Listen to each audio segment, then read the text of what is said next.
And then I think statistics is interesting subject because there has been talks about these reporting views, and it's really interesting to see how they relate to our statistics stuff, because we have a central statistics database with a certain schema for the whole nation, and we have a script that collects the statistics from Voyagers, and I think we have 53 databases or so, and it collects them into XML files that are then loaded to the central database. And I'm really looking forward in which ways we can improve that process with the views and different stuff that's coming up. One thing that's a problem in Voyager is that deleted stuff gets, well, deleted. It's slightly complicated to try to create statistics from data that's in a deleted bib file, for instance. So it would be really nice to have this deleted stuff still in the database, just marked deleted, something like that. So we used to have a Voyager universal catalog, but it didn't really suit us. So now we have a Aleph central catalog, and it's a little bit different from the universal catalog in that now all the cataloging of bibliographic records is done in Aleph, the central instance.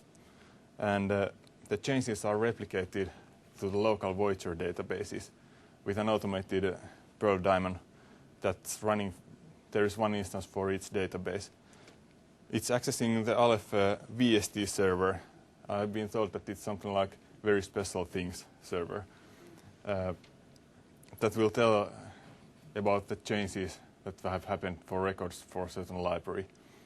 It gets the actual records via SRU and then some additional info via Aleph-X server.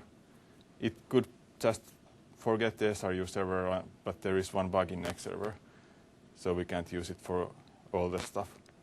Then it filters the records, mangles the 001 field, because in Voyager side we don't really have any information about the records in Aleph, so there is no kind of central identification number for the whole nation for that record, but the Aleph catalog contains the IDs that were originally in Voyager, so they can be used to, well, mess around with the IDs. Then it uses bulk import to load the records to the database. And the local holdings information and everything is, at least for now, in Voyager. It would be really nice to have an API to actually do the record manipulation in Voyager, because now when we use bulk import, it doesn't really have a chance to check if everything went well. And as somebody said, because it's a lot of log files and report files to build up on the server. And if somebody happens to run bulk import at the same time for something else, it will just fail. So coming next, because we now have this Voyager to Aleph stuff, Aleph to Voyager stuff, and the holdings are in Voyager, I think we need to show the holdings information in Aleph too. So when people use the Aleph OPAC, we need to somehow display the holdings from Voyager. And when there are like 20 databases, we can't really do that in the backend, in the server side. So I think I will be building some Ajax and stuff. So I already have this part in Voyager ready. There is a CGI script that provides holdings and status information. Kind of like the get holdings service in Voyager 7, but slightly different.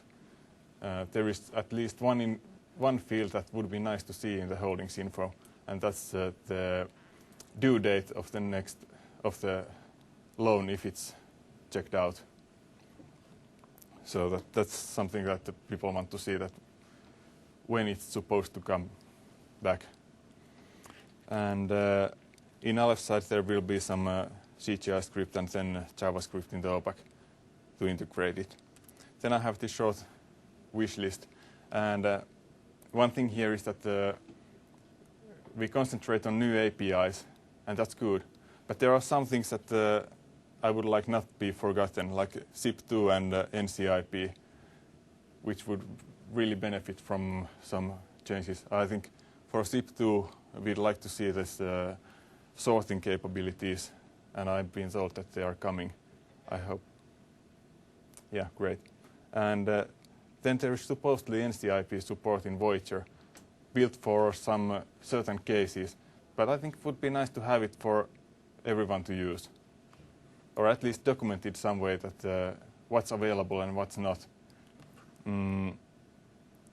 Then some improved documentation we talked about before noon, and I don't know if there is anything more to say than sample code for documentation would be nice. In some cases, well, maybe it's just that I'm a developer and can't really read, but having just a piece of Perl code or any code that actually does something sometimes tells so much more than having just documentation telling how to do things.